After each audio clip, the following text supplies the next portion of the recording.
dia da Semana Jurídica. Estou muito satisfeito, o auditório está cheio, ontem esteve cheio pela manhã, hoje de manhã. Amanhã à noite, este auditório terá que estar cheio a despeito do jogo de Cruzeiro e Atlético que se realizará nessa cidade. Porque se vocês estão muito satisfeitos, né, com o acontecimento de ontem, de hoje, eu espero que amanhã os senhores estejam aqui, porque nós vamos receber o presidente do Conselho Nacional de Política Criminal e Penitenciária. O homem é importantíssimo, é desembargador do Estado de Minas Gerais, mas o homem passa a maioria dos dias dele em Brasília. Ele abriu uma brecha enorme na agenda dele para estar aqui, e quem controla todo o sistema penitenciário do Brasil inteiro é ele. Então ele vem com dados importantíssimos a respeito da situação em que encontramos hoje, com possibilidades e novidades, e seria realmente, ou será extremamente desagradável, se chegar aqui e nós tivermos meia dúzia de 3 ou 4, aquela fuga que vocês arrumam e assinar a lista e sair correndo. Né? Há necessidade de uma mudança de mentalidade, que o importante não é assinar a lista, o importante é acrescentar conhecimentos. E é por isso que eu quero que o senhor saiba, os senhores todos, o nosso reitor está tendo notícias aí, né, das nossas atividades. Vocês gostam demais desse trem de Facebook, né? Então ele tem tido notícias. Hoje ele veio aqui pessoalmente, disse que não poderia ficar, mas para elogiar as palestras que estão sendo feitas, a participação de vocês, os conhecimentos, e para aproveitar, né? Nem sempre a gente tem essa oportunidade de estar juntos. Vocês reclamam para danar quando fazem avaliação institucional. O coordenador não vem todo dia aqui na sala, nem tem condições. Porque o coordenador do curso, gente, ele não é aquele orientador pedagógico que vocês chamam no colégio, que ia lá para saber do familiar de vocês, que fazia reunião com o pai e com a mãe, né, para saber do dia do aniversário, para falar a respeito dos avós. Não, o coordenador de curso ele não é esse. Na verdade, a gente vê o curso de uma forma intrínseca para fora, né, uma forma de crescer. Então, vejam bem, hoje peguei o nosso time todo de penal que está na casa hoje, nós vamos debater aqui um tema, talvez um debate de um lado único, mas verificando o outro lado e os argumentos para um outro lado. Eu não tenho a menor dúvida em dizer para os senhores, quando falo nas colações de grau, onde quer que eu esteja, o time de professores do curso de Direito da Universidade FUMEC é o melhor time do Brasil. Não existe time melhor do que esse que está aqui. Podemos ter professores iguais. Falo com muita tranquilidade onde quer que eu esteja. Podemos ter um time igual. Às vezes eu vou ter.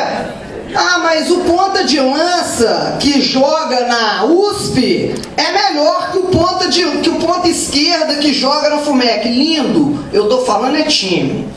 O meu time, o meu conjunto é melhor do que qualquer um. Pode ter um aí meia boca que chegue mais ou menos. Acontece que eu preciso de vocês. Vocês têm que querer ser os melhores. Se vocês não quiserem, não adianta. Eu preciso de vocês. Vocês têm que querer ser grandes. Então, o pensamento não pode ser medíocre. E isso depende de cada um. Eu sei que eu recebo vocês todos no primeiro dia de aula. Então eu vou aproveitar para renovar o que eu digo no primeiro dia de aula. Gente, lugar tem para todo mundo. Mas, por gentileza, quantos bacharéis quantos advogados nós temos no país? 800 mil advogados no país. E quantos nós formamos por ano? Quantos bacharéis? São 1.300 faculdades que nós temos no país. Quantos nós formamos por ano? Puxa vida, não vai ter lugar nunca. Para os medíocres não vai ter mesmo, não, gente. Para quem for medíocre, não vai ter mesmo, não. Tá? Quem que é medíocre?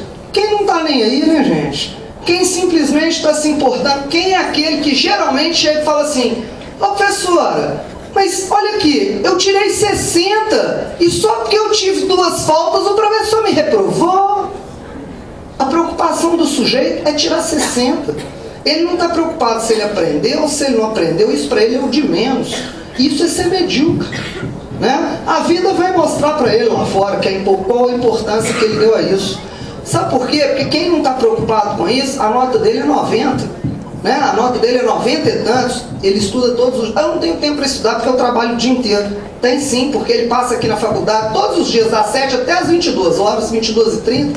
Já falei 22, porque tem uma cultura do Avan das 22 horas endemoninhada, né? Que o povo casca fora as 22 horas. Né? Enfim, então tem muito espaço para esse estudo sim, e isso depende de cada um de vocês. O desafio é diário, é pessoal, você tem que vencer você mesmo. Né? A vitória é sua. Quantos alunos, hoje mesmo, de manhã, o pessoal já manjou esse trem, me pega lá no estacionamento, né? Agora quando eu estou chegando na faculdade, que é 15 para 7, o cara me pega lá.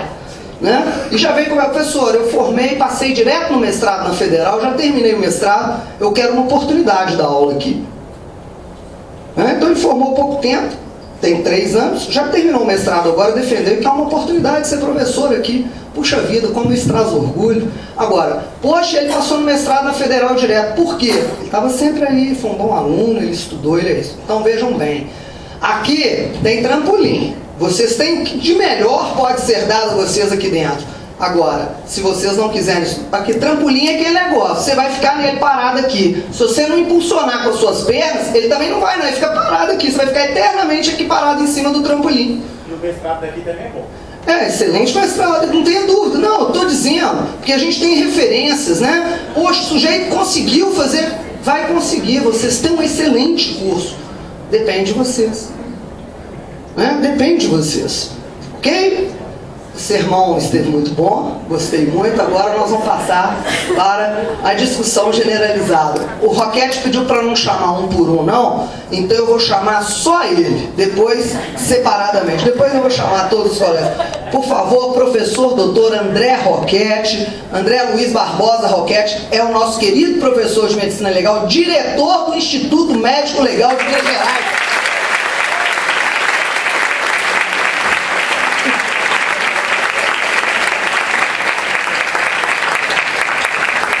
Agora os nossos colegas professores de penal, professor Eduardo Queiroz, decano da Faculdade de Direito.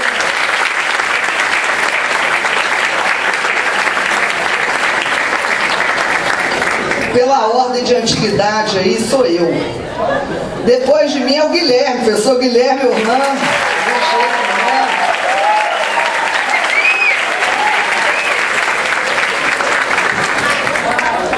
Professor Rodrigo Suzana Guimarães.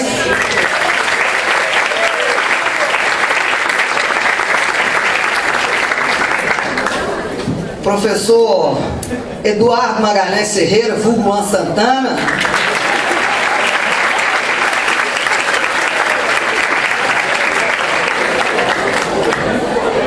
Professor Zé Arthur Espírito Calil, doutor, professor doutor, mas é mais novo. Bem, senhores, nós vamos aqui, nós abrimos aí para um debate que está num momento bem interessante. Eu disse que faria só uma intermediação, como realmente vou fazer, só uma intermediação, mas estamos aí num momento de discussão em que a sociedade, na verdade, né, gente, não é a sociedade mesmo, mas ela é fomentada por Datena, fomentada, agora tem uns outros caras esquisitos, tal de Maracanã de manhã na Rede Record, Marcelo Serrado, não é Serrado não, Marcelo Serrado é um ator, tem um outro Marcelo não sei das quantas, Marcelo Rezende, graças a Deus Hebe Camargo, nós ficamos livres dela, parou com esse trem, morreu,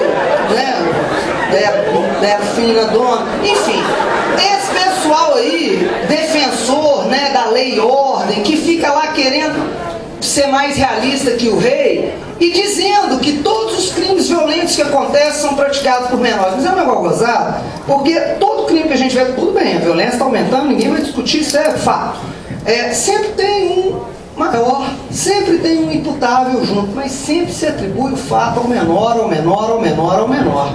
Não é? E aí parece-nos realmente que estamos em véspera de eleição, ano que vem nós temos eleição, e eu pessoalmente tenho muito medo dessa época, porque são aquelas épocas de se fazer uma lei rápida, sem pensamento, para dar satisfações a uma sociedade boba, né? Porque parece que simplesmente assim, ó, agora a imputabilidade penal é aos 16 anos.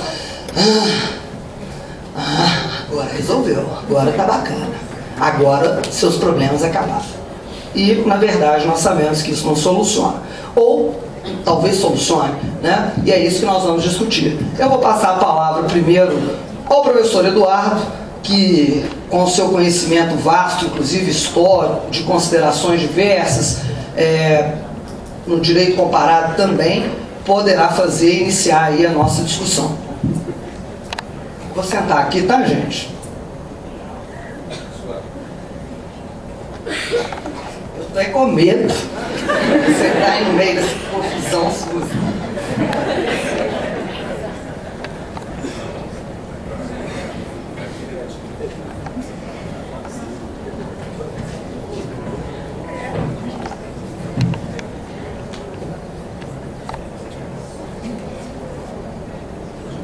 Tem lugar aqui, viu, gente?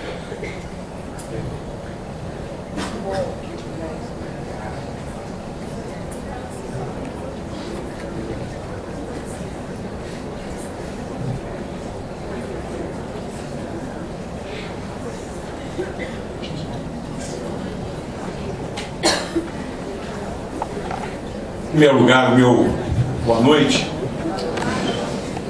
professora Silvana Lourenço Lobo, os meus agradecimentos por ter me convidado a participar desta mesa redonda.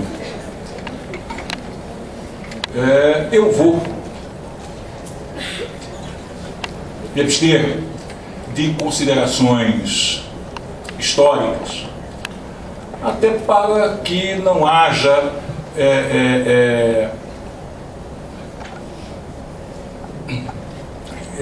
argumentos, né, no sentido de que estamos sendo enfadonhos.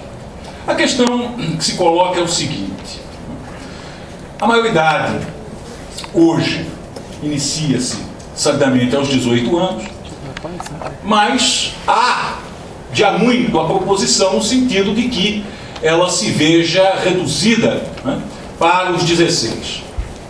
A razão maior, né, certamente, para que tais proposições de quando em quando, né, se vejam aparecendo na imprensa, se deve, obviamente, né, por conta de fatos que são noticiados, inequivocamente fatos, né, graves, né, assim como o debate recente devido à morte daquele estudante em São Paulo, tá certo? Né, que morto por um rapaz de 17 anos que no dia seguinte, né, completou 18, tendo a vítima, né, feito a entrega do aparelho celular. Então, por conta deste episódio, tá certo, reacendeu-se, né, o debate em torno desta redução da maioridade penal. Mas, inequivocamente, de quando em quando, né, isto se vê aparecendo na imprensa, isso se vê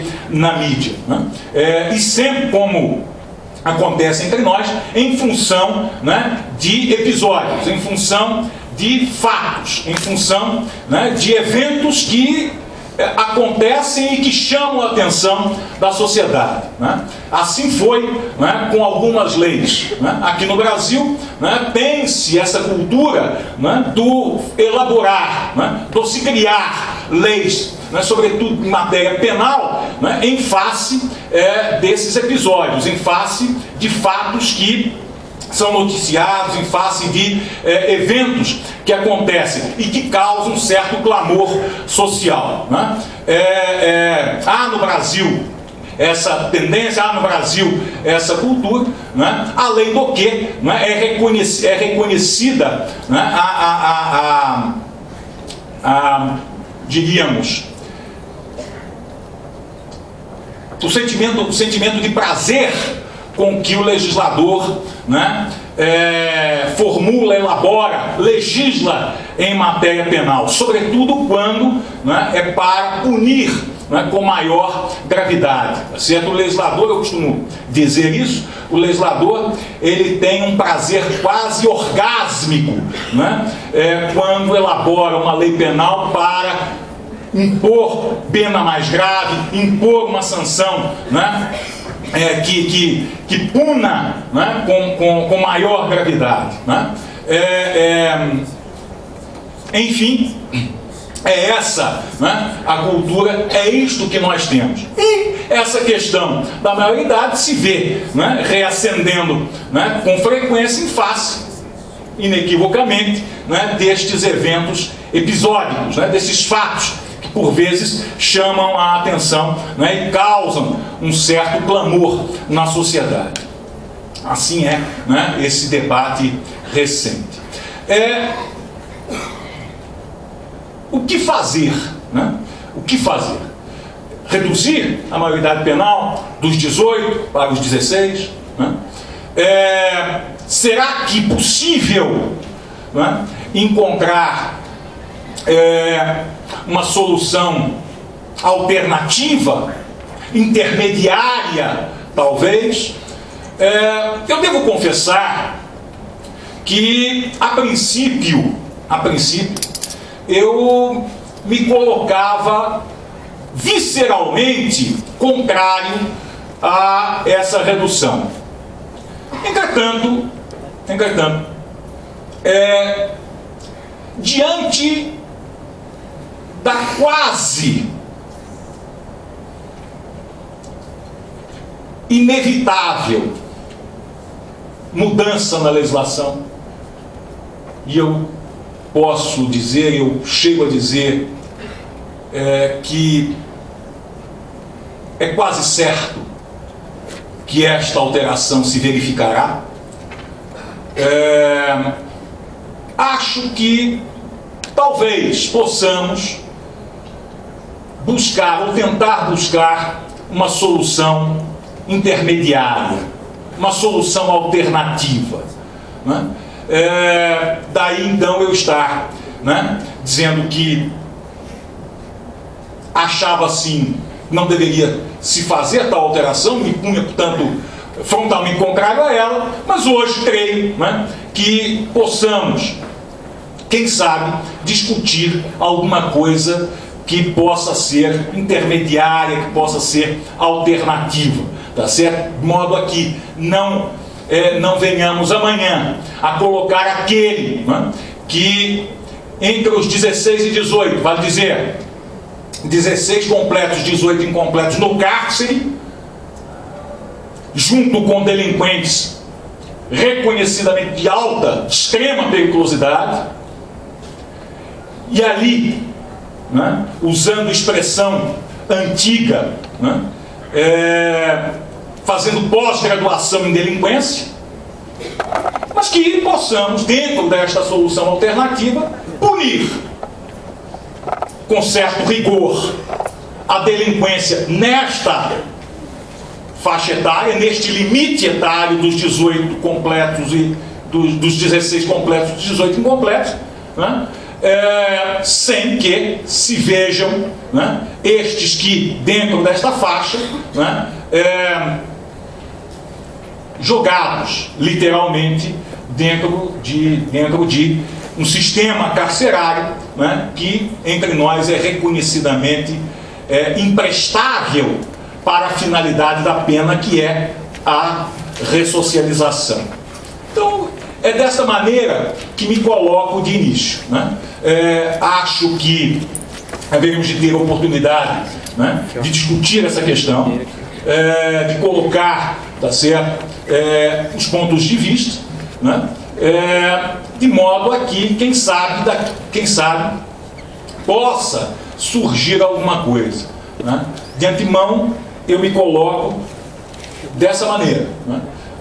Antes frontalmente contrário, mas hoje, né, diante da inevitabilidade, né, de uma mudança da legislação, infelizmente, acho que podemos sim buscar uma solução alternativa. É nessa perspectiva que eu quero participar desse debate, participar dessa discussão, né? Portanto, são estas as minhas palavras iniciais, tá certo? Ao que passo, né? Se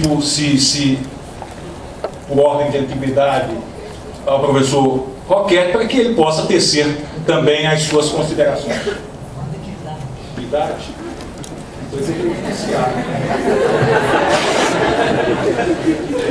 Queria agradecer primeiro os elogios dos colegas da mesa, né, quanto à idade.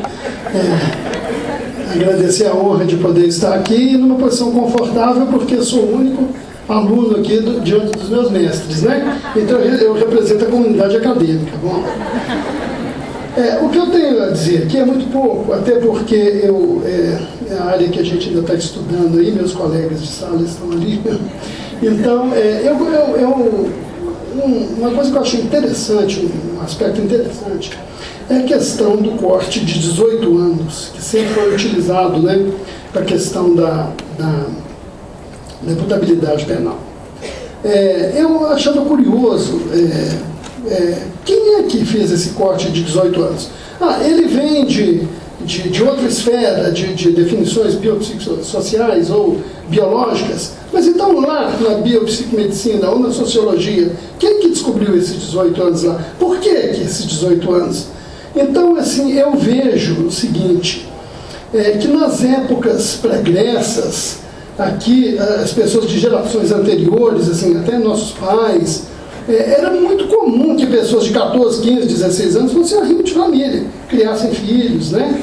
É muito comum a pessoa falar, o meu pai criou a família toda, porque pela insuficiência de recursos da família, ou pela ausência do pai e da mãe. E eles, então, foi uma geração que lutou muito, os casamentos eram muito precoces, as gravidezes nas pessoas jovens também eram mais precoces, e a expectativa de vida também era menor. E, no entanto, a maioridade era 18 anos, né? Eles viviam, criminalmente, o corte era 18 anos. Hoje, existe uma adolescência prolongada, né? Todos nós sabemos disso, em função dos diversos fatores, como acesso à universidade, o casamento mais tardio, né? A realização profissional. Hoje as adolescências são mais prolongadas, as pessoas são mais, os jovens são mais dependentes dos seus pais, das suas famílias, né?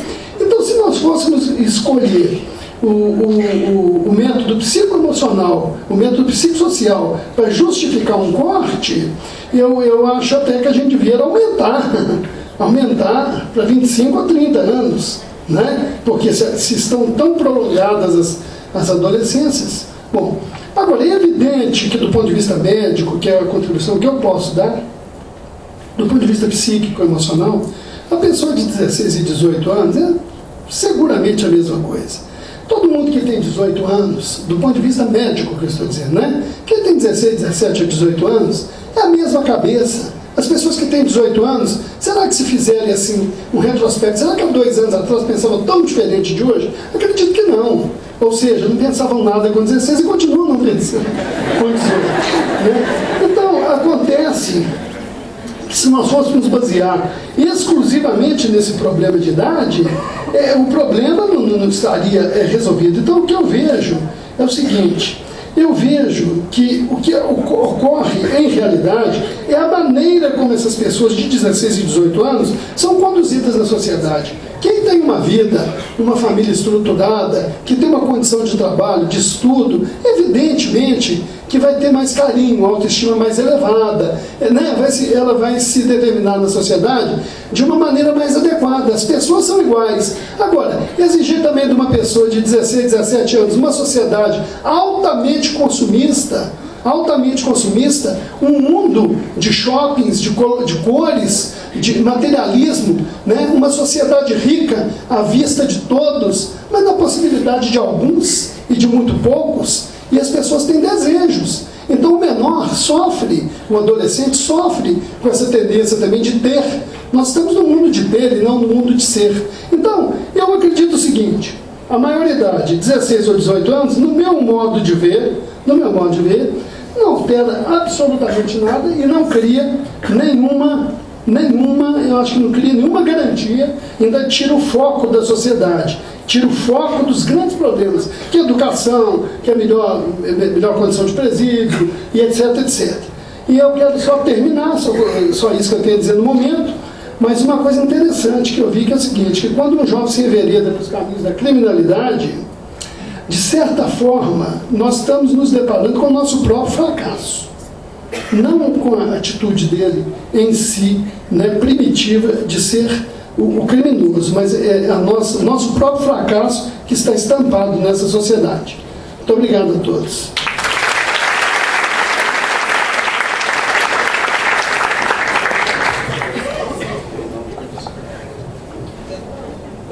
Sou eu?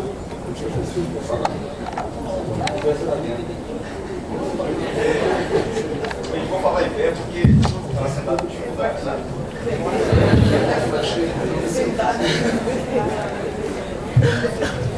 Boa noite a todos. Para quem não conhece, eu vou falar daí mesmo.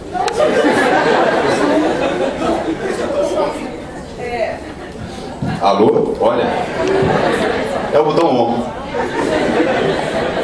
Amigos, para quem não me conhece, meu nome é Guilherme Orlando, sou professor da casa e, antes de mais nada, eu quero agradecer o convite de participar dessa mesa e sobre um tema palpitante, que é a redução da maioridade penal. Eu acho que professores têm dificuldade de falar sentado, então eu fico meio incomodado, então vou ficar em pé mesmo.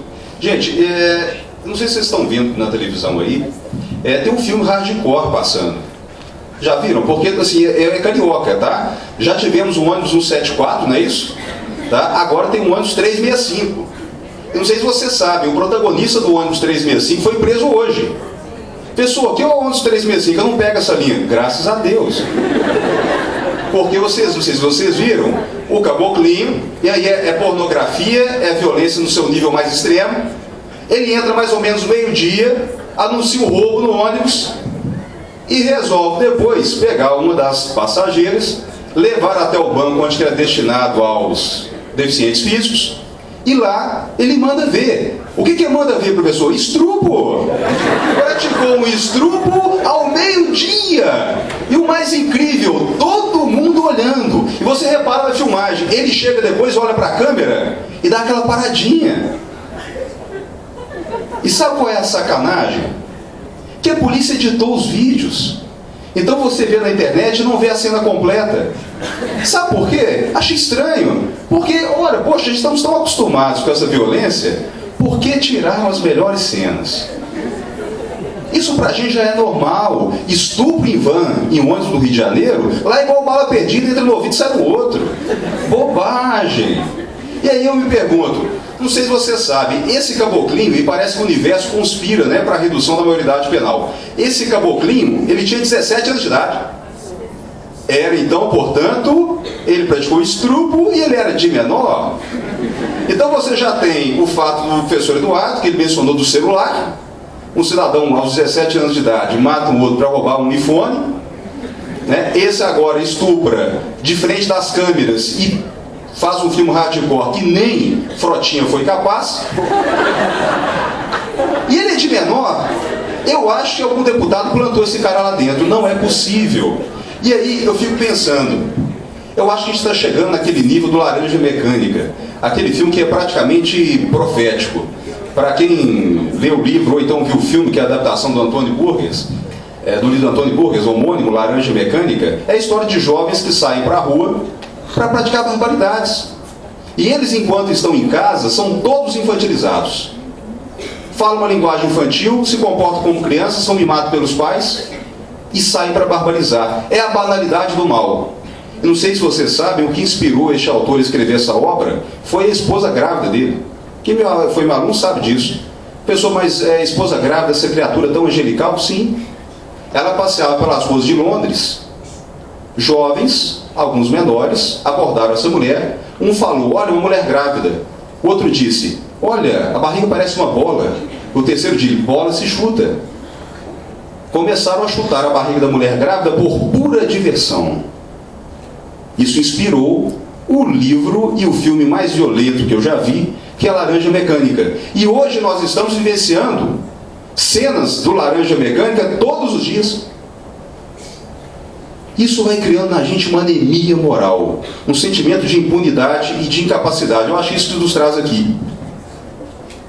Eu digo, a sociedade vai ficar impune, então agora é o meu momento da Atena. Diogo, roda o vídeo. Roda o vídeo, Diogo. A inocência roubada e um conhecimento de quem vive no mundo do crime. Você sabe o que é droga? Sei. O que é? Eu uso fumar e vender por 10 reais. Os irmãos de 12, 11 e 7 anos de idade foram apreendidos em flagrante com porções de maconha e cocaína prontas para venda no setor Urias Magalhães. As crianças ficavam sentadas em frente a este pit dog e serviam como aviãozinho para os traficantes. Elas vendiam a droga sem que ninguém desconfiasse e, se fossem abordadas pela polícia, sabiam exatamente e de forma até decorada o que dizer para se livrar do problema. A irmã mais velha convenceu os dois pequenos a traficar, segundo a polícia, e negou o envolvimento, mas sem querer falou mais do que precisava. Ele só pegou eu 2 vezes, agora com 2 policiais eu já pedi até a conta. Conselho, a primeira vez que pegou eu foi por causa que ele quebrou o retrovisor do carro. Ele parece que deu um murro no retrovisor do carro, aí o dono do carro pegou e ligou pra polícia e veio, levou a gente pra casa, pegou nosso nome. Tráfico já tinha alguma passagem antes? Vocês têm? Não. Não, tráfico não. Você tem certeza que você não estava envolvida nisso? Absoluto. Envergonhado, o pai das crianças, que é vigilante, resolveu ir embora. Até os policiais se surpreenderam com os acusados. Quando nós chegamos, já colocou a mão na cabeça. Isso me marcou muito, porque uma criança de 7 anos, quando a polícia chega, ele já se porta como um marginal, vamos dizer assim. Isso me marcou muito, né? Mais drogas, uma arma, munições e celulares foram... Beleza, pode congelar, Danilo. Gente, olha só. Viram a cara da marginal? Viram a cara dos 2 bandidos? Vagabundos mirins. 7 anos de idade. E essas tampas estavam cometendo o quê? Crime assemelhado a crime hediondo, tráfico de drogas. Nem homicídio é. Aí eu comecei a pensar, 7 anos de idade o caboclinho. Será que existe algum país que eu poderia punir esse cara? Vou só pegar país bacana, tá? Filipinas, no mínimo com 9. Irã, 9 para garotas e 15 para rapazes. Porque mulheres, desde a infância, são mais más do que os homens. China, 14 anos. Sabe onde que eu consigo punir esse carinha? Na Groenlândia. Mas não é em qualquer província da Groenlândia, não. É na província de Duque, na cidade de Kanak, acho que é isso mesmo. A pena lá é aos 6 anos de idade.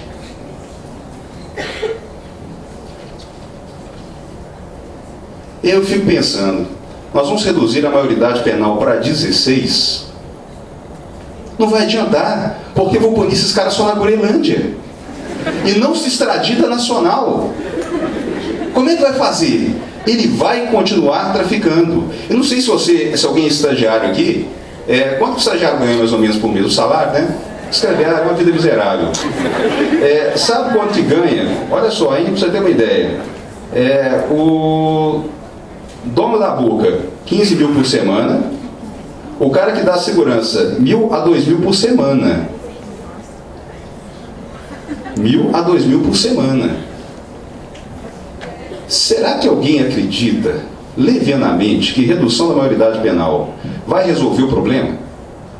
Eu tenho criança de 7 anos, você vê o pai fugindo de bicicleta, envergonhado, abandonou os filhos na mão dos policiais de tamanha vergonha, porque o tráfico foi mais forte do que o pai honesto, trabalhador, vigia, que tentou educar, só que o canto da sereia foi muito mais forte. Aí a pergunta que eu faço, será que William Bonner, Fátima Bernardes de Plantão, Hebe Camargo, que Deus a tenha, saudosa criminalista, será que este pessoal realmente trata o tema com seriedade? Porque você tem menino de 7 anos sendo consumido pelo tráfico.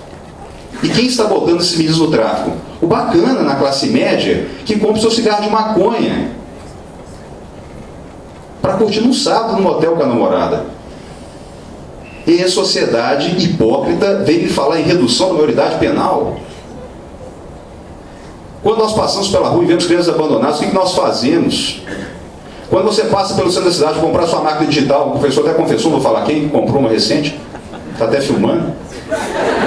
Você passa nas imediações da zona boêmia ali, você vê hordas de zumbi e crianças viciadas em crack. Alguém faz alguma coisa? Aí se espera que o porrete do direito penal venha resolver o problema? Vai me desculpar. Mas na minha opinião, é uma hipocrisia a redução da maioridade penal. É tampar o sol com a peneira. Acho que eu falei demais. Termino aqui e passo a palavra aos colegas para a gente continuar o nosso debate aí.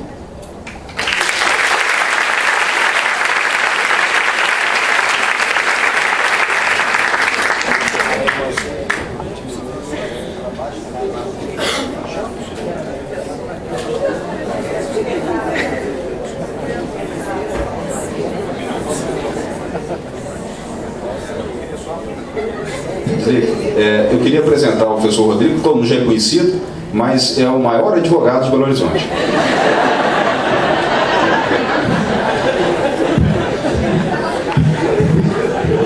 Muito boa noite, gente. Se eu conseguir ajeitar. Professora Silvana Lobo, coordenadora do curso de Direito, minha amiga e minha irmã, presidente dessa mesa retangular. Hoje não temos uma mesa redonda. Meus caros colegas quadrilheiros, colegas de mesa retangular, professores presentes, professor Jorge, professor Denise, Mamede, Fernando, Ricardo Saco, caros alunos, senhores e senhoras presentes.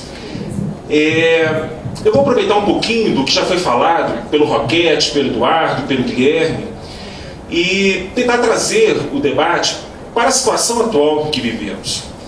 Nós temos 3 projetos de emenda à Constituição no Congresso Nacional. Nós temos a PEC 74 de 2011, nós temos a PEC 33 de 2012 e temos a PEC 83 de 2011. Inverti um pouquinho a ordem. Então, na verdade, 73, 74 e 83 de 2011 e a 33 de 2012. Todas as 3 trabalham justamente a alteração do artigo 228 da Constituição para a redução da maioridade penal. Eu costumo dizer que em sala de aula que eu morro de medo do legislador brasileiro, porque o legislador brasileiro padece de um mal incurável, na minha opinião, denominado, o professor Roquete pode confirmar ou não, chamado de diarreia legislativa. E quando o legislador resolve borrar em matéria penal ou processual penal, eu perco noites e noites de sono. Eu estou com vários dias com dor de cabeça, eu acho que é por causa da PEC 33 de 2012. E com toda sinceridade, conversava com o Silvano um pouco antes, o artigo 228 da Constituição da República trata de uma garantia fundamental de todo e qualquer cidadão.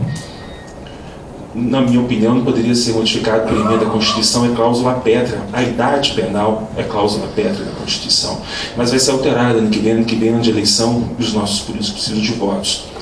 E é impressionante como de uns tempos para cá, seja pelo caso do ônibus 365, recente caso do estupro à luz do dia na Avenida do Brasil, seja pelo furto do celular, recentemente a imprensa adotou a questão da redução da maioridade penal como um mote.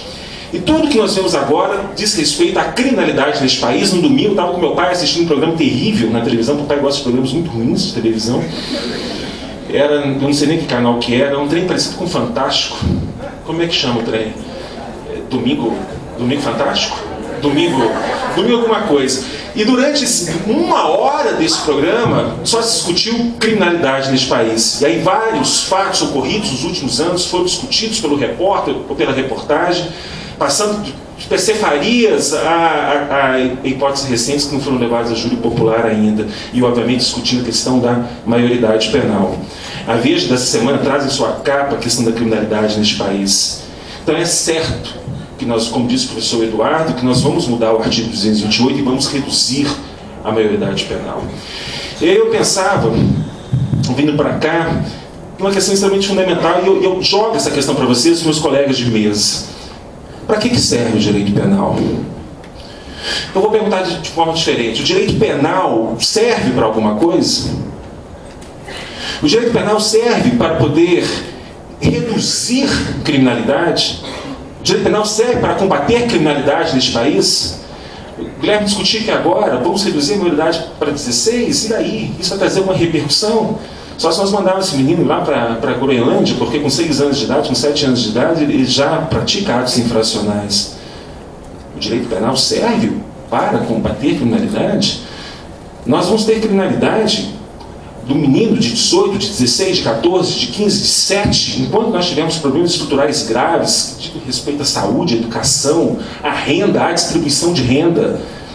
O direito penal não se presta a resolver problemas de criminalidade. Jamais se prestou e jamais se prestará a isso. E é impressionante como que a imprensa vende de uma forma muito tranquila essa mentira para a sociedade brasileira. O direito penal serve para prevenir? Não serve. Ele serve para retribuir, para punir, para castigar? Não serve. Nos sistemas penitenciários em que a punição ela é a força motriz do sistema penitenciário, nós temos índices de reincidência semelhantes ao do Brasil. Os Estados Unidos são um ótimo exemplo para isso. Então, se o direito penal se presta a alguma coisa, era para trazer de volta ao convívio social aquela pessoa que um dia se desgarrou dos limites estabelecidos pela sociedade. O direito penal, por incrível que pareça, ele serve para ressocializar.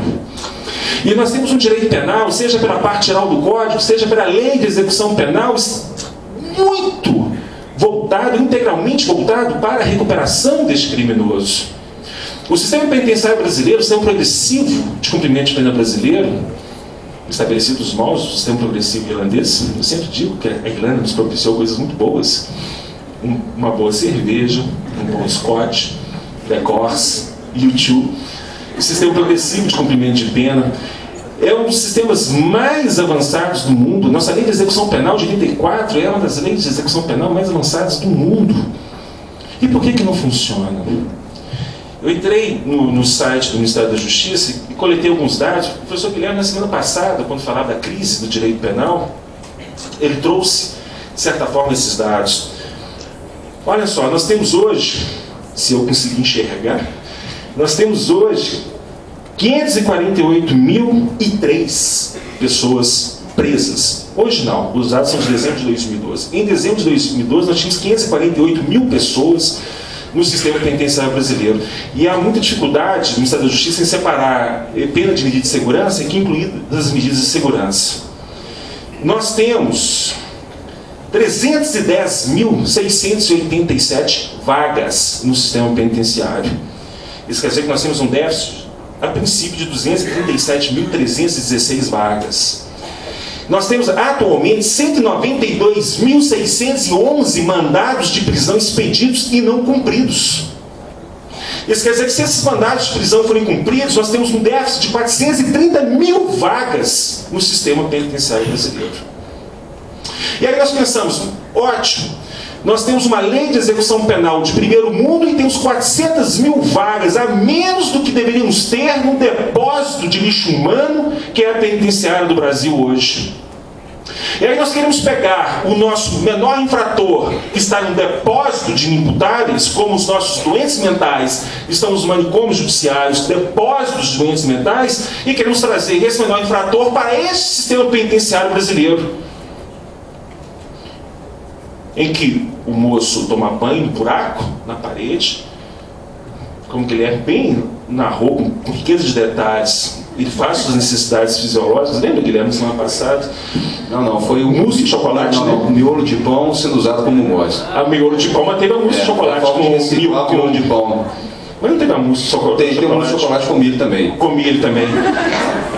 Faz mousse de chocolate com milho no buraco, no chão. Eventualmente conversa com o preso colega da cela ao lado, por esse buraco no chão.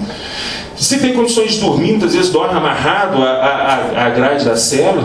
Há pouco tempo, a revista Veja, há alguns anos, publicou uma matéria sobre uma situação carcerária no estado de São Paulo. E aí mostrou o caso de uma cela, uma delegacia de polícia. As delegacias de polícia são consideradas sistema penitenciário para o Ministério da Justiça. Em que havia 200 pessoas numa cela que cabiam 16. E aí, durante a noite, o cidadão teve uma coceira qualquer, porque estava com pereba, e obviamente você tem 200 pessoas numa sala que cabe 16, todas ali terão perebas, e ele levantou a perna para coçar a pereba e não conseguiu mais descer a perna. Ele não conseguiu achar mais espaço para colocar a perna dele, e dormiu que nem galinha dorme. Isso não tem muito tempo. Nós tivemos agora recentemente no Espírito Santo os presos acondicionados em contêineres no porto de Vitória. Ficaram sabendo disso? Isso virou relatório da ONU. A ONU fez um relatório em 2010 agora sobre o caso específico dos presos em contêineres no porto de Vitória. Porque não havia mais lugar, não havia mais espaço no sistema penitenciário, aí o juiz da execução penal mandou todo mundo para dentro do contêiner.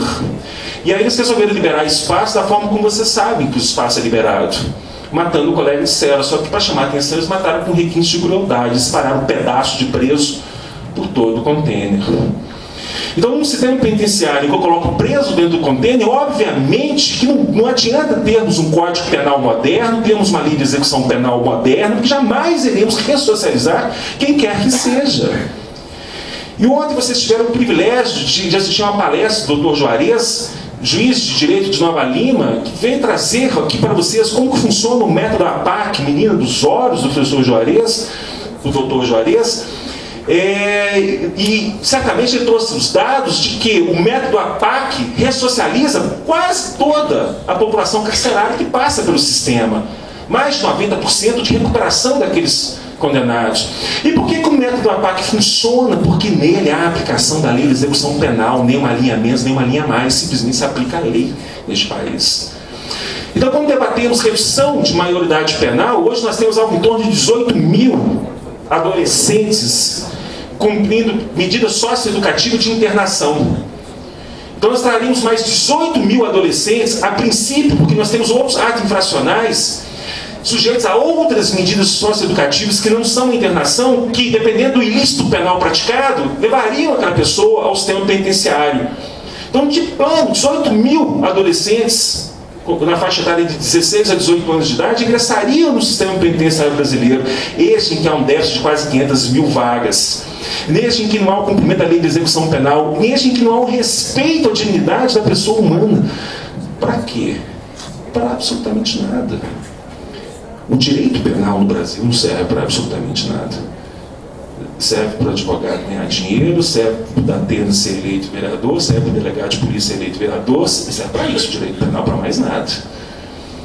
Porque para recuperar, para ressocializar, como hoje nós tratamos o nosso preso, como hoje nós tratamos o nosso menor infrator, como hoje nós tratamos o nosso doente mental, o direito penal ele é dispensável. O que nós temos que pensar como sociedade é interessante quando o repórter vai da televisão sensacionalista buscar votos da população, o que nós, sociedade civil, temos que ter em mente é que nós não temos pena de morte neste país, não temos prisão perpétua nesse país, e eu acho que a questão referente à pena de morte e à prisão perpétua é página virada, porque nós não podemos modificar realmente, pelo menos enquanto tivermos essa ordem constitucional. Se nós não temos prisão de caráter perpétuo, significa dizer que aquele preso ele vai voltar ao convívio social, aquele menor infrator vai voltar ao convívio social mais cedo ou mais tarde, alguns mais cedo, outros mais tarde. O menor infrator ele se submete a 3 anos no máximo de internação com medida socioeducativa, e talvez até um caminho fosse ampliar o tempo da medida socioeducativa, desde que a medida socioeducativa fosse cumprida como determina o Estatuto da Criança e do Adolescente. O nosso condenado, ininterruptamente, a não ser que venha praticar novos ilícitos penais durante o cumprimento da pena, ele vai passar no máximo 30 anos hospedado no sistema penitenciário. Então, mais cedo ou mais tarde, o nosso condenado, ele volta ao nosso convívio. Então, vocês têm que pensar como que vocês querem receber esse condenado de volta. A gente costuma brincar lá no escritório, se nós tratarmos o nosso condenado como um bicho, que um dia que ele sai mordendo. E ele vai te morder, ele vai morder os seus filhos, vai morder seus netos, seus pais, seus avós. Então, acabou, não há mais tempo, não há mais espaço para hipocrisia e ficarmos perdendo tempo discutindo redução de maioridade penal e fecharmos nossos olhos, virar nossas costas para a atual situação do sistema penitenciário neste país. Se nós quisermos um direito penal que se preste a alguma coisa, é ali que nós temos que resolver o problema. Vamos discutir o dinheiro que nós temos que investir para trazer essa pessoa de volta ao convívio social. E não é a fundo perdido, não. O dinheiro bem investido recupera o cidadão neste país. Bom, eu já me alonguei muito mais, né, dos meus colegas. Então eu vou encerrar, pelo menos para este momento, e vou passar a palavra agora ao nosso colega, professor cantor, Luan Santana. Muito obrigado pela atenção.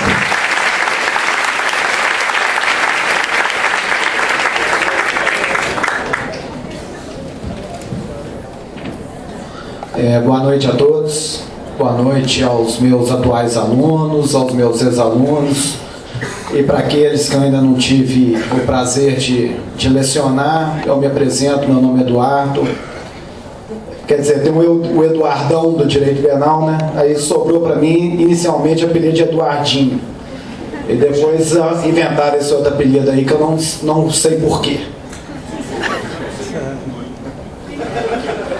Bom, pessoal, eu queria dizer que, antes de mais nada, é um prazer estar aqui. Mais que um prazer, é uma honra ter sido convidado a participar desse debate.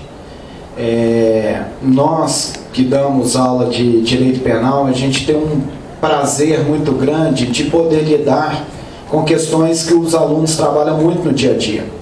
Então, é muito comum a gente encerrar uma aula e alunos virem nos procurar para questionar sobre determinados assuntos que estão na mídia. Você não vê aluno no final de uma aula cansativa de 1h40 discutir imposto com o professor de direito tributário. O cara está doido para ir embora e descansar um pouco. Já o direito penal, quase sempre você recebe um aluno no final da aula querendo discutir algum assunto que tá aí na mídia. E existem alguns assuntos que em determinadas épocas do ano vem a nossa discussão com mais frequência, né? Normalmente são esses crimes que chamam mais atenção da mídia, chamam mais atenção da sociedade, são crimes que chocam as pessoas.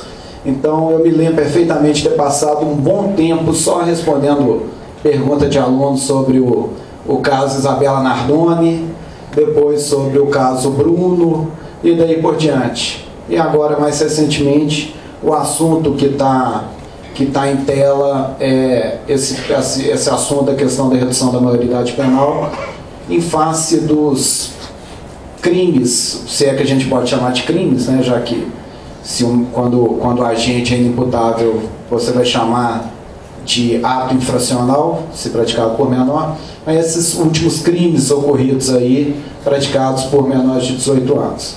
Os dois principais, o roubo quanto aquele menino do celular e depois a dentista que foi assaltada e colocaram fogo no seu corpo. Enfim, esse assunto não é uma discussão recente, somente nos últimos tempos é que a mídia tem tomado mais tempo para discutir. A impressão que eu tenho é que, isso eu já comentei em alguma situação, eu não lembro quando em sala de aula, talvez algum aluno meu vai lembrar disso. A impressão que eu tenho é que o Jornal Nacional, se ele tem lá um espaço para programação, digamos 30 minutos para programação, se naquele dia não tem notícia suficiente para preencher os 30 minutos, e sim tem notícia para 27 minutos, eles recorrem ao noticiário policial para tentar completar a programação. E pinçam um caso que aconteceu naquele dia e que causa grande repugnância por parte da sociedade, e de repente nós temos o novo vilão do Brasil, o novo inimigo do Brasil, pessoa que já entra no júri condenado sem chance nenhuma de defesa. Será que a única vez que um sujeito foi acusado de lançar o seu filho pela janela foi o caso lá do Alexandre Nardoni? Ou vocês perceberam que depois que isso aconteceu, várias crianças começaram a aparecer atiradas da janela? Isso acontece, gente, todos os dias. Eu arrisco dizer que hoje uma criança caiu de uma janela no Brasil.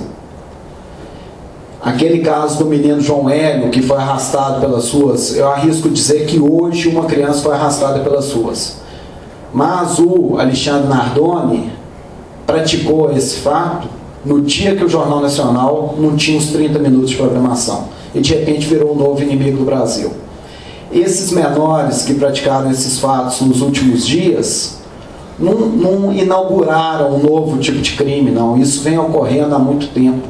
Eu estava até aqui procurando na internet, forçando minha memória, e encontrei aqui, foi em 2006 que eu participei de um debate semelhante a esse, em uma outra faculdade de Direito aqui de Belo Horizonte, com a deputada federal Marina Magesse, do PPS do Rio de Janeiro, justamente sobre esse assunto, porque naquele tempo, são 7 anos, ela já estava encabeçando um grupo no Congresso Nacional para discutir a redução da maioridade.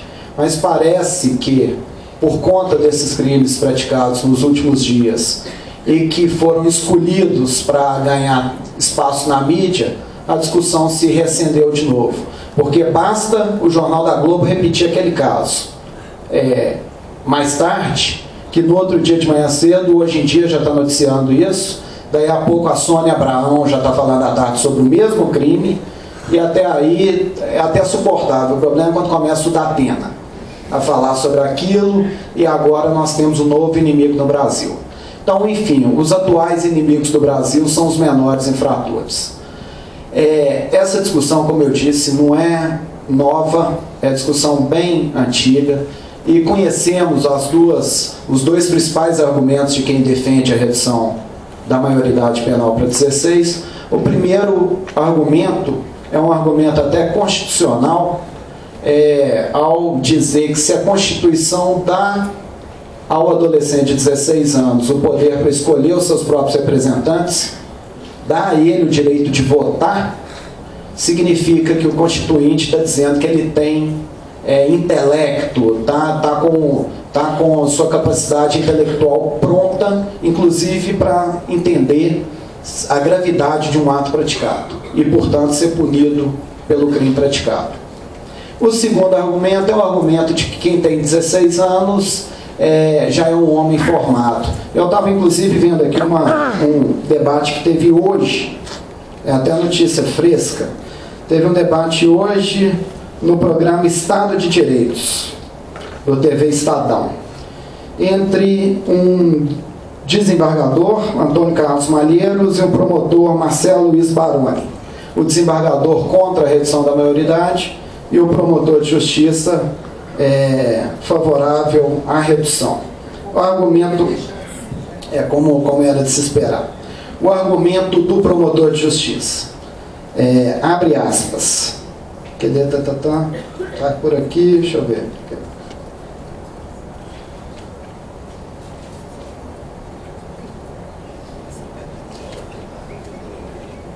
Acho que eu passei muito aqui. Achei aqui. Ó,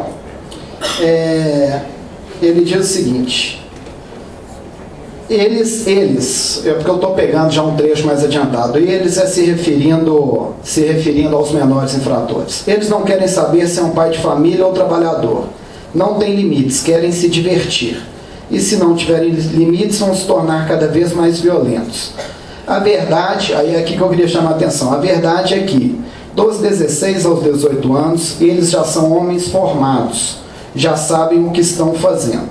E com isso defende a redução da maioridade para 16 anos. Bom, esse argumento de que já são homens formados, de cara já cai por terra.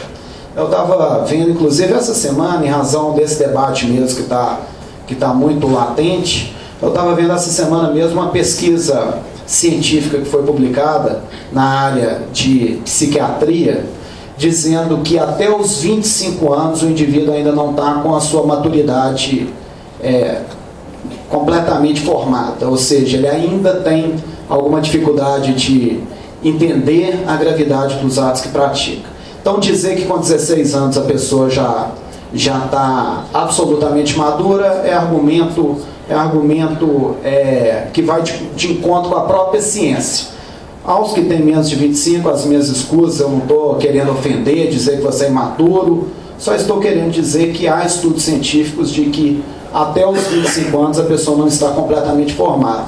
Inclusive, há quem defenda que a atenuante da menoridade relativa, que hoje vai até 21 anos, deveria se estender até os 25 anos com base nesses estudos. Já em relação ao outro argumento, a Constituição dá o direito de voto a quem tem 16 anos. Será que só porque está na Constituição quer dizer que está certo?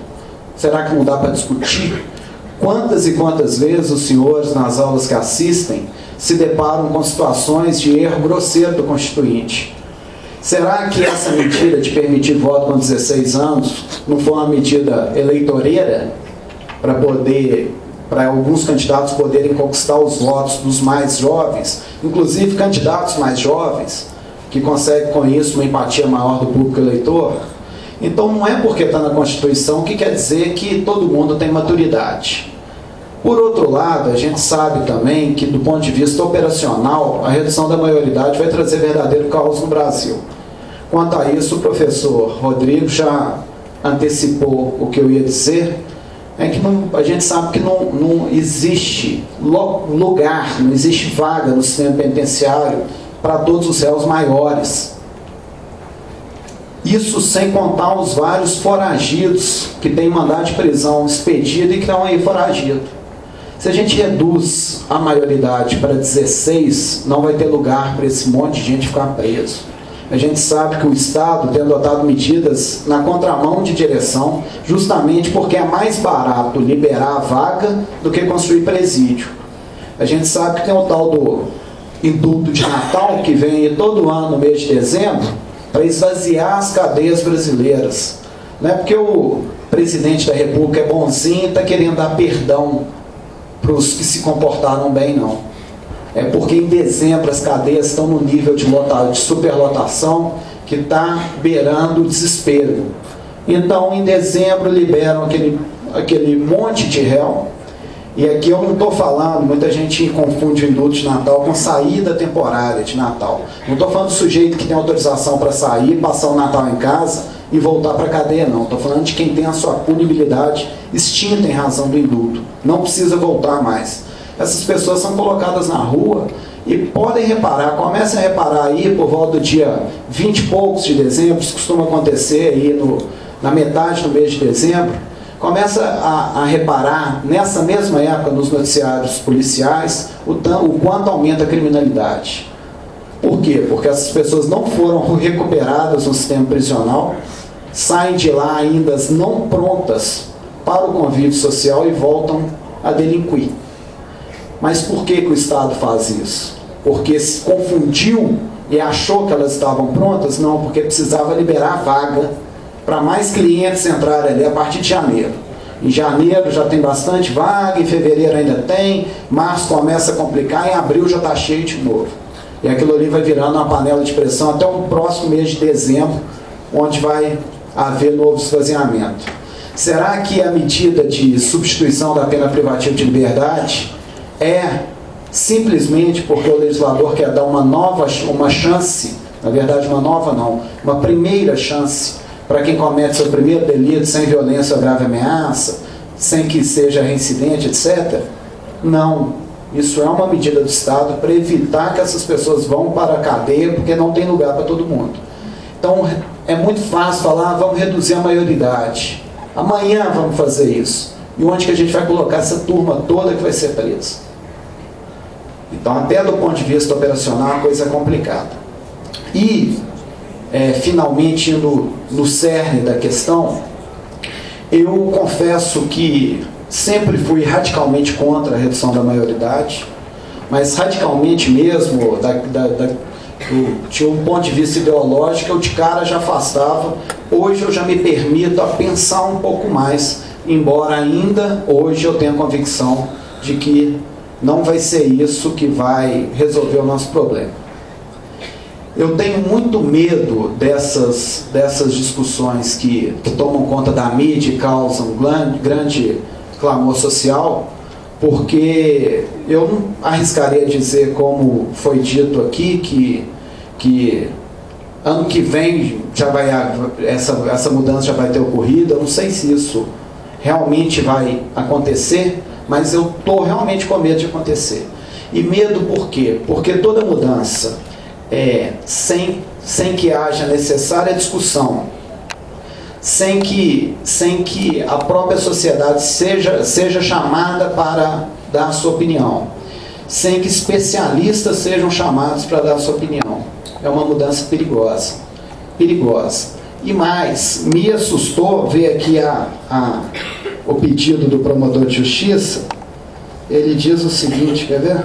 O promotor de justiça que defende, ele diz o seguinte: não, vamos mudar para 16 logo de uma vez. Teríamos um fôlego para segurar a criminalidade até que a idade fosse rediscutida. Ou seja, a própria pessoa que defende a redução da maioridade, ele na mesma frase que ele defende, ele diz que é só por enquanto. É só para segurar, por enquanto, a criminalidade, até que a gente volte a discutir. Não é para que voltar a discutir. Uma pessoa que já quer voltar a discutir é porque admite que aquela ideia ainda não está absolutamente madura. Nós sabemos, pessoal, que todas as vezes que a sociedade fica indignada com um crime ou com um determinado fato em especial e pede uma mudança na lei, e essa mudança é feita, nas palavras do nosso presidente do Supremo Tribunal Federal, de forma sorrateira, como a expressão que ele usou outro dia, nós sabemos que toda vez que isso acontece, a chance de alguma coisa dar errada é muito grande. A gente sabe, por exemplo, que toda vez que um crime grave é cometido, as pessoas vão para a rua fazer passeata para pedir aumento de pena. E desde quando aumento de pena resolve o problema de criminalidade? Bandido, gente, não tem medo de pena. Bandido tem medo de polícia. Todo mundo sabe que a melhor forma de combater a criminalidade é investir em segurança pública a curto prazo e em educação a longo prazo. Todo mundo sabe que um traficante que está lá no alto do morro, tomando seu café da manhã e liga a televisão, você escuta a notícia lá, a pena para o tráfico de drogas aumentou de 15 para 30 anos. Ele não perde a fome, não, ele continua lanchando tranquilo. Por quê? Porque ele está lá no alto do morro e da varanda da sua casa, vê que a situação está dominada e que ninguém chega até ele. Então, para ele, pouco importa se a pena é 5, 10, 15 ou 50 anos.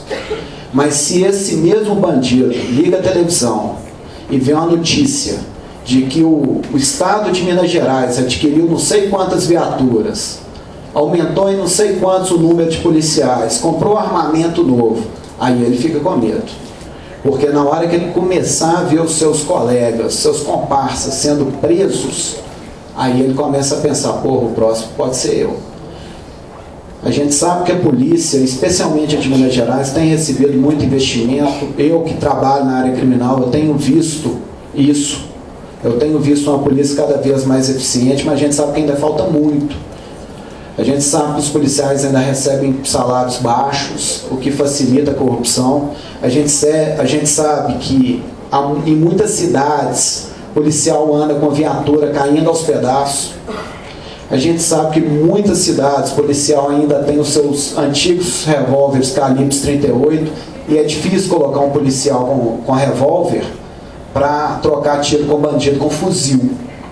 É difícil colocar pegar um policial com um carro de 1000 cilindradas, colocar para correr atrás de bandido, andando de moto Hornet, que é uma moto veloz, andando, já para acelerar, beleza. Eu não consigo começar, acaba que eu vou juntando as ideias. Mas então deixa eu concluir, é difícil a polícia combater a criminalidade com armamento bélico fraco, com viaturas fracas. A ideia é mais ou menos a mesma. Eu trago o paralelo para a questão da redução da maioridade. Não é reduzir a maioridade penal que vai resolver o problema. O que a gente tem que fazer? E aí sim eu já vou para concluir. Desculpa os meus devaneios aqui. O que se tem que fazer não é, na minha opinião, ainda nesse ponto, nesse momento da discussão, não é reduzir a maioridade. O que precisa ser feito é investir em medidas socioeducativas mais eficientes. A gente pode pensar em aumentar o prazo da medida socioeducativa, conforme já foi dito, porque essa questão da medida socioeducativa não ultrapassar o prazo de 3 anos gera um sentimento de impunidade muito grande, mesmo porque a sociedade não entende que o objetivo do Estatuto da Criança e do Adolescente não é punir o menor infrator, e se tratar. Mas pelo menos reduz essa ideia de punidade do sujeito que mata hoje, daqui a 3 anos já está na rua. Esse é o primeiro ponto. E o segundo ponto, e talvez mais importante, investir em educação. Porque essas crianças que hoje, aí, com 7 anos, conforme a gente viu no vídeo, estão andando com arma na mão e vendendo drogas, é porque está faltando educação. Eu não estou falando só educação dentro de casa, não. A educação do Estado também. Se essa criança tivesse uma escola de qualidade, se essa criança estivesse sendo incentivada a estudar para ter um futuro bom pela frente, ela não ia estar sentindo todo esse esse incentivo de estar na criminalidade. Eu estou acostumado a falar 1h40, eu ainda tenho mais quanto tempo? Pessoal, é isso aí.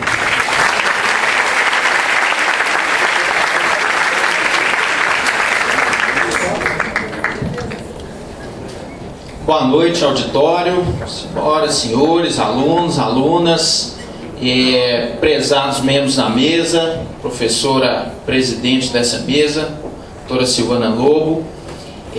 Com grande satisfação que participo aqui dessa mesa retangular, uma discussão extremamente interessante. Eu fico tão feliz em saber que o direito penal está cada dia maior, ocupa cada vez mais um espaço grandioso. Realizada a semana jurídica, né, a semana da discussão do curso de Direito, né, e eu só vi temas de direito penal na programação, então fico extremamente satisfeito. Foi realizado no ano passado pelo Instituto de Ciências Penais um congresso de direito penal, processual penal, e tive a satisfação de ver que 26 escritórios de advocacia apoiaram o evento. Então, isso até pouco tempo atrás era algo impensável. Jamais se pensou que tantas bancas de advocacia pudessem fazer o direito penal. Então, agora, num momento como esse, queremos um direito penal maior ainda, com a participação de crianças e adolescentes. Pois bem, a grande questão em tema de discussão de reforma é: qual a política criminal que queremos? Existe política criminal, e aí falo em política criminal como o conjunto de procedimentos, sejam legislativos, sejam posturas públicas de combate à criminalidade. Qual política criminal queremos? Porque existem políticas criminais de todas as espécies, para todos os lados e de variadas qualidades. Nós sabemos todos que direito penal não é varinha mágica. Não vamos reduzir criminalidade com mais uma discussão como essa. Acho que o discurso de política criminal hoje sempre deve constar das pesquisas. Hoje, na dogmática penal, se não existe num trabalho de tese de doutorado, de dissertação de mestrado, uma questão sobre política criminal, a banca examinadora já logo puxa a orelha do candidato. Então, é uma questão que deve ser, sim, enfrentada. Uma política criminal de qualidade, ela deve visar efetividade e trabalhar com uma realidade que nós temos. Não adianta a gente querer que o nosso país seja o mais rigoroso, tenha as melhores leis, se o nosso sistema é falido. E eu vou também falar sobre aspectos pontuais, não vou ficar só nessa questão geral, não. Uma questão que coloco sempre é o papel do princípio da proporcionalidade. Os grandes debates hoje de direito penal, na jurisprudência do Supremo Tribunal Federal, giram em cima do princípio da proporcionalidade, né? Se a gente pesquisa votos do Gilmar Mendes, tem coisas belíssimas a respeito disso, né? Então, existe um livro chamado A Constituição Penal, de autoria do professor Luciano Feldens, excelente, foi publicado pela Livraria do Advogado, lá em Porto Alegre. Excelente obra. O que é, assim, avilta o princípio da proporcionalidade? Como o professor Eduardo antecipadamente arguiu, a limitação de 3 anos para a internação seria a pena mais grave prevista no Estatuto da Criança e do Adolescente. Um adolescente de 17 anos que venha a cometer um crime extremamente bárbaro, do tipo desses que foram aqui mencionados tantas vezes, se ele ficar internado apenas por 3 anos, isso gera um desconforto, realmente uma sensação insuportável, e nós temos de clamar sim por uma reforma de um sistema como esse. Então essa falha é extremamente, né, deve ser suprida, ela deve ser reformada sim. Um outro aspecto que chama a atenção também é o fato de antecedentes dos menores. Quando a pessoa é menor e ele tem sim uma responsabilidade perante o Estatuto da Criança e do Adolescente, então é erro falar que nada acontece, é erro, tem sim resposta penal para os adolescentes e crianças.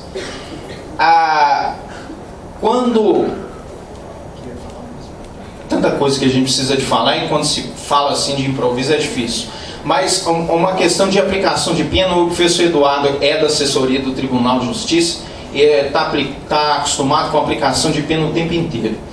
Quando a pessoa migra, né, dos 17 para os 18 anos, se ela vem cometer um crime e por ele é sancionado, o juiz criminal, ao fixar a pena, ele não pode considerar os eventuais antecedentes que ela tinha quando adolescente perante o Estatuto da Criança e do Adolescente. A meu ver, um grande erro, né? O que são os antecedentes da pessoa? Qual que é a personalidade da pessoa? Qual que é a conduta social da pessoa? Estou citando aqui os critérios judiciais de aplicação de pena. Qual que é a história dessa pessoa perante a sociedade?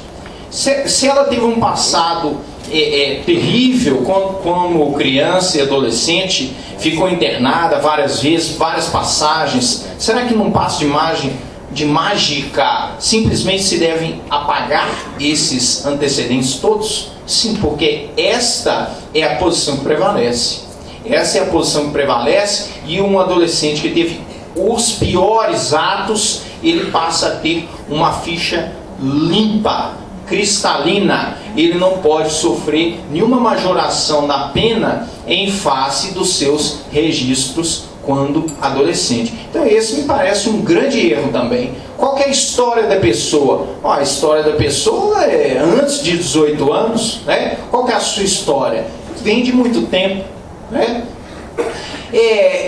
E eu gostaria de falar também o seguinte: a pessoa até os 18 anos faz coisas que posteriormente, alguns anos de reflexão adiante, ela vai se perguntar como é que eu tive coragem de fazer isso, né? E até eu garanto que aconteceu isso com várias pessoas aqui, comigo próprio. Eu já fiz coisas impensáveis, não seria capaz de reproduzi-las aqui, né? Quero ser lembrado pelos bons exemplos aqui na FUMEC. Então, essa é uma questão que nos faz respeitar os princípios do Estatuto da Criança e do Adolescente, e que é uma lei que foi estudada, ela foi pensada, ela foi refletida, e ela não foi uma modificação legislativa ao bel prazer do legislador num ano eleitoreiro. Então ela se assenta sobre os princípios. Vamos mudar o que deve ser mudado? Sim, mas vamos respeitar o que de bom já foi feito. Precisamos de efetividade, precisamos um processo penal ágil, processo penal realmente efetivo, que façam com que a punição seja algo presente e não do futuro, né? Um outro aspecto que, como advogado criminal, eu preciso trazer para vocês. Eu estou cada dia mais horrorizado com a qualidade péssima do judiciário. Péssima qualidade, e falo porque é desumano trabalhar no tribunal. Eu falo especialmente pela assessoria. Eu já fui assessor também durante 1 ano e meio, e eu falo até isso em sala de aula, tem gente que não acredita. O que a gente precisa de fazer lá na assessoria? Além de trabalhar para confecção lá dos votos, auxiliar no que for preciso, mas a gente precisa também achar aqueles processos que descem para a diligência. Quando a gente consegue achar um processo que desce para a diligência, é -1 na pilha. Vocês não acreditam o que isso significa para um assessor no tribunal. Na minha época, quem achava o -1 da pilha para pagar a diligência, pagava o lanche da tarde, para vocês terem ideia como é que era. Então, tem que tirar um a menos da pilha. Se achar um desse todo dia, ótimo. Deu para ver, antecipar como que está a qualidade das nossas decisões, né? E fico muito preocupado porque o direito penal é extremamente fático. Isso demanda tempo. Se você não tem tempo para analisar o fato, você vai repetir decisões, você vai fazer votos chapas, né? E isso é extremamente preocupante em direito penal pela grave. Então, em relação a isso, eu ia só citar um dado. Nós somos, só na Justiça Estadual, 35 gabinetes criminais. Eu trabalho em um deles. Cada um tem recebido uma média de 200 processos por mês? Não, por semana. Cada um dos 35 estão recebendo 200 processos por semana. Nossa equipe é composta por 8 pessoas para analisar esses 200 processos. Então isso ilustra o que o professor está querendo demonstrar, de que o judiciário está mesmo assoberbado. E como cuidar da qualidade dos nossos votos. A gente faz esforço, a gente trabalha sábado, domingo, feriado, de madrugada para dar conta. Mas existem processos que precisam ser lidos, depoimento testemunhal. Quem não tem compromisso com a qualidade, faz o serviço de qualquer jeito. E os advogados aqui que sofrem com isso. Então, hoje na vida a gente teme algumas coisas, né? A gente teme passenjude, a gente teme ex-mulher. Tomara que eu nunca tenha ex-mulher, estou muito satisfeito com a minha.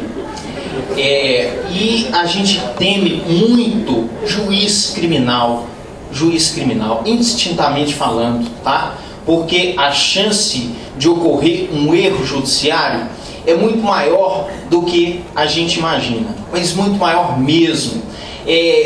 A esses defensores da justiça a qualquer preço, sempre veio uma lição de nossos antigos mestres de que todo promotor, ao prestar concurso, deveria ficar preso um dia, não é? Eu não sou de rogar praga a ninguém, mas todo aquele que tem um parente que é processado criminalmente, ele muda radicalmente as suas premissas, né? Então, antes, pessoa que não teve nenhuma proximidade com o direito penal, eu quero pena grande, eu quero punição a qualquer preço, quero prisão preventiva, né? E quando essas pessoas têm a infelicidade de terem um parente ou alguém muito próximo de um processo penal, mudam radicalmente. Aí querem saber de direitos, querem saber de Constituição, querem garantias, querem princípio da presunção de inocência, né? Querem tempo ao tempo, mudam radicalmente, né?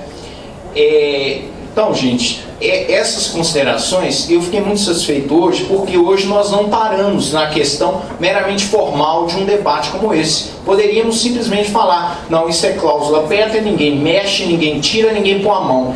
Então, hoje o discurso foi materialmente, está sendo consistente, né? Fico extremamente satisfeito com isso. Espero ter dado o nosso recado, a nossa contribuição, ainda que singela. Muito obrigado pela atenção.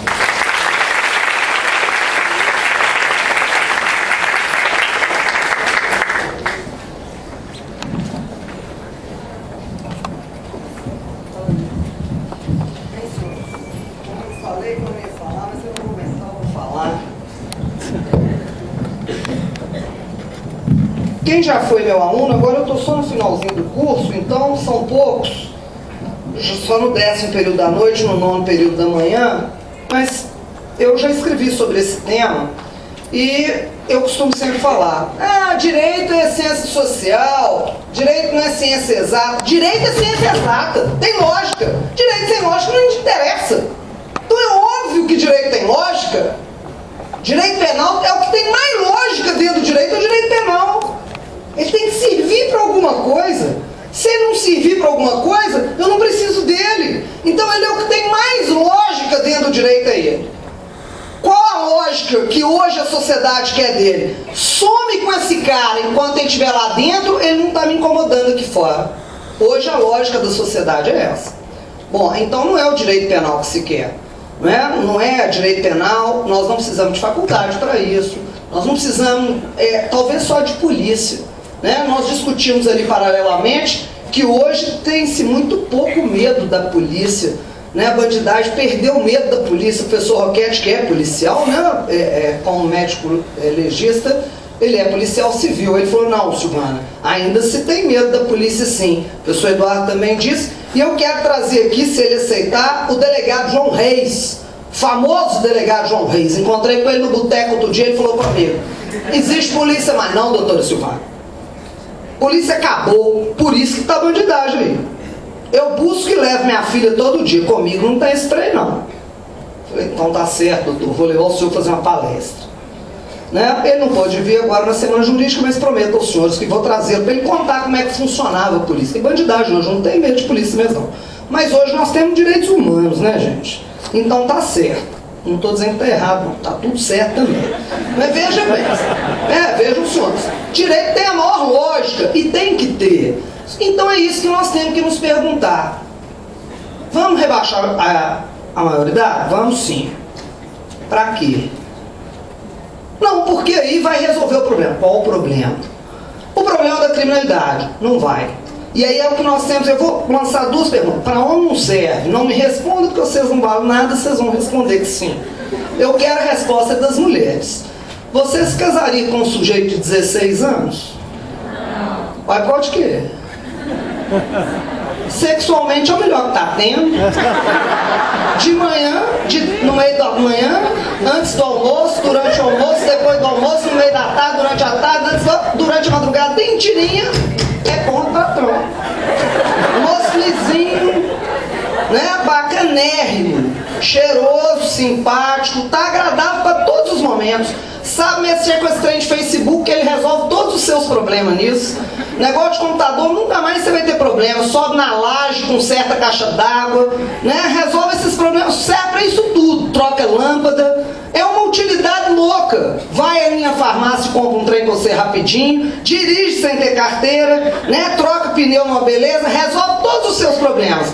Por que a gente não casa com um sujeito desse? Se ele for mudo, ele ganhou 95% de chance. É verdade. Agora a gente não casa por um simples problema. A maturidade do sujeito é zero. E como disse o professor Roquete, aos 18 não vai mudar nada. E eu posso garantir a vocês, aos 35 também não. Bom, mas aí também já é demais, porque tem que ter uma idade. Não é verdade? E vamos lá, a nossa idade, 18 anos no Brasil, porque fica parecendo, gente, que no restante do planeta, na Inglaterra é 9, nos Estados Unidos é 6, não sei, na Groenlândia, não sei onde é 11, mentira, tá? A responsabilidade penal no Brasil é aos 12. A partir dos 12, as crianças deixam de ser crianças e adolescentes, até os 18, existe responsabilidade penal. O que não existe é essa pena que é falidérrima, que não tem serventia hoje do jeito que deve ser, como inflamadamente disse o Rodrigo, para retornar esse sujeito ao convívio social é muito pouco. O pessoal da PAC está conseguindo regressar, mas são muito poucos dentro do universo que nós temos. A pena, ela não tem servido, a finalidade dela não tem, a pena não é essa, mas existe uma responsabilidade. Esta responsabilidade, ela é o quê? Tem várias medidas, são chamadas socioeducativas, não é crime, mas é um ato infracional que é aquele injusto penal que está escrito na lei penal. Se ele mata, se ele rouba, se ele trafica, ele responde por uma das medidas que estão no Estatuto da Criança e do Adolescente. Mais grave delas, a internação. Internação onde, gente? Na internação lá, para enfiar o sujeito no CEIP, atrolado com mais 200 dentro de um lugar pior do que cela, não. Não é nesse lugar, não. Tem uma aluna que ela está aqui, eu vi ela mais cedo, ela me falou dentro da sala de aula, do 9º período. Ela falou comigo, ô professora, é um negócio tão doido que eles não têm nem consciência que eles estão presos. Ela fez um estágio lá e falou assim, eu perguntei para ele, como é que vai fazer depois que você fizer 18 anos? Tinha um ano que ele estava internado. Aí eu vou parar, né? Porque aí eu posso ser preso. Ele falou, mas meu filho, tem um ano que você está aqui. Mas aqui eu não estou preso, não. Apanhando, tomando tapa, porrada, choque. Aquele monte de cara que fica ali dentro, não tem uma aula, não tem aula de nada, só de tapa. Se tivesse uma capoeira, ainda fosse lá um MMA, um trem desses qualquer, servia para qualquer utilidade. Não tem nada. Então, senhores, a ilusão, vamos rebaixar a idade para os 16 anos. Para quê? O que a gente tem que pensar é isso. Não, porque aí vai resolver o quê? Não tem uma utilidade, a utilidade é nenhuma, né? A justificativa, não, aí nós vamos, aí não tem onde pôr, isso também não serve, não. É só porque não tem onde pôr que nós não vamos pôr, então nós vamos resolver o problema carcerário, aumenta ela para 45. Que aí você acabou, né? A maioria dos mandados aumenta para 80, aí vai ter vaga. Só aprende a partir dos 80. Não, isso também não é justificativo. Não é? Então não vamos nem tanto ao mar, nem tanto à terra. Mas é o que nós temos que pensar, com um problema grave. Sabe por quê, gente? Bandido é o negro, é o pobre, é o miserável que está lá na rua tomando o celular. Mas o de 17, o de 13, o de 14, que é filhinho de papai, que o papai entrega o carro, que chapa todas e desce a BR na contramão,